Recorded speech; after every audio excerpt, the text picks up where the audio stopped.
My friend Danny had some bad news recently, and this is awful, right? He was diagnosed with an incurable blood disease, and he was given 20 years to live. Just think about that for a couple of seconds. 20 years to live.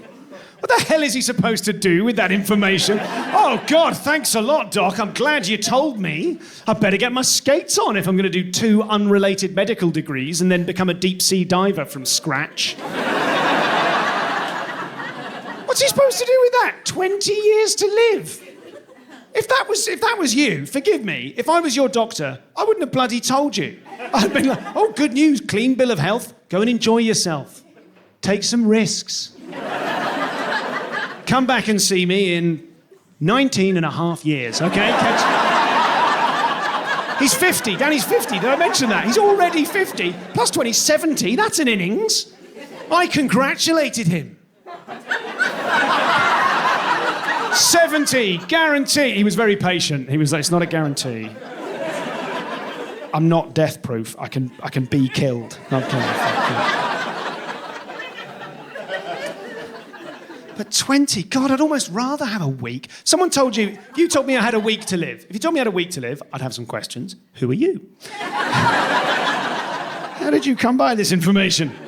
What are you doing in my submarine? But once we dealt with all of that, then, you know, you wouldn't have time for the whole bucket list, would you? But you could control the dismount. You could do that last week properly, get out as you mean to. You know, everyone's got a plan. I know mine. Sell all my stuff, buy a rowing boat. It really just occurred to me, I don't know the value of a rowing boat. All of the stuff may have been... Plus, I've got a wife and family. It's too late, I've sold it. Sell the stuff, buy a rowing boat, row out to the middle of a beautiful lake, take a shitload of heroin, watch the sun go down. That's the plan, right? Jack up, check out. Just remembered I'm taping this in Glasgow. Is that insensitive? I didn't mean anything by it. I want to be absolutely clear. I'm not promoting or condoning heroin use. I just think in the Venn diagram of things that you should probably only do once and things that are apparently absolutely brilliant, right? Right in the middle of that, heroin. Heroin and driving a double-decker bus under a low bridge. Come on. The 176 to Penge, bollocks to Penge. Head down, foot down, under the bridge we go. All of the top deck dead, fuck 'em.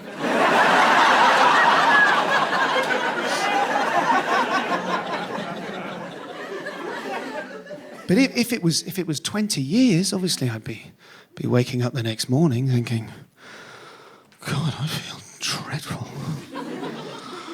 I suppose I'd better row back to shore.